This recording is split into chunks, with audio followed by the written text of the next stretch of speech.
Hi friend, দেখো গ্রামের ভিতর দিয়ে চলে যাচ্ছি। দেখতেই পাচ্ছ এই যে আম বাগান বাগান সব দেখা যাচ্ছে। আমরা ভিতরে অনেক ভিতরে যাচ্ছি।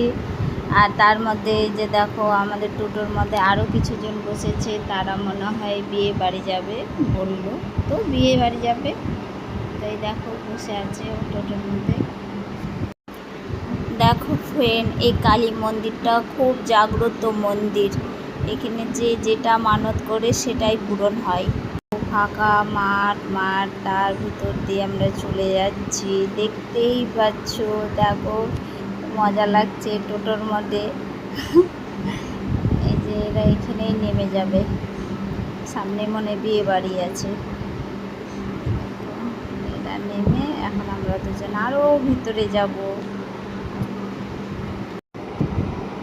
এই যে দেখো কত সেগুন গাছ ঘন ঘন করে লাগানো হয়েছে। দেখো সেগুন গাছের তো সেই দাম, আর অনেকগুলো লাগানো হয়েছে। দেখো দেখতেই পাচ্ছ, কিন্তু বেশি ঘন হয়ে গেছে।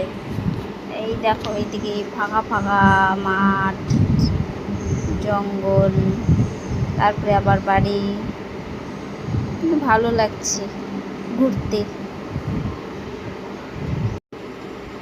দোকান বাজার ঘর করতে করতে বোরিং হয়ে গেছে। অনেক দিন পর আজ ঘুরতে বেরিয়েছি, তো ঘুরতেও না, কোনো কাজেই বেরিয়েছি। এই যে দেখছি ভিতরে কোথাও মাটির জিনিসগুলো পাওয়া যায় কি না, তাই জন্য ভিতরে যাচ্ছি, অনেক ভিতরে যাচ্ছি, দেখি কেমন পাওয়া যায়। কাজ ছাড়া তো আর বেরোই না, কাজ নিয়েই বেরোচ্ছি। হ্যাঁ, আমি তো এসেছি, ওকে কদিন ধরে তোমরা এক কাজ করো, মোটামুটি ধরো যে এখন আমার কাছে একটা মাস এখন টাইম পাবো না। তুমি এই করো, ওই জ্যৈষ্ঠ মাসের লাস্টের দিকে তোমরা চলে আসো। যে যেটা মাল নেবা সেটা মালের আমি তোমার কত 100 নিবা না 200 পিস করে নিবা, এইভাবে করে আমি তোমার জন্য মাল তৈরি করে দেবো। তারপর তুমি বেচা কেনা করো। তো এগুলা পয়সা দিয়েছে, এই যে এখন এমার্জেন্সি মাল বানাতে এখন ফোন করছে কবে হবে মাল, কবে হবে। বেশি করে তো মাটি হয় না। এই যে এখন একটা মাস এখন আমি কারো কাছে আমি হাতে নিব, মাটি ফেন্সি করে একটা মাস।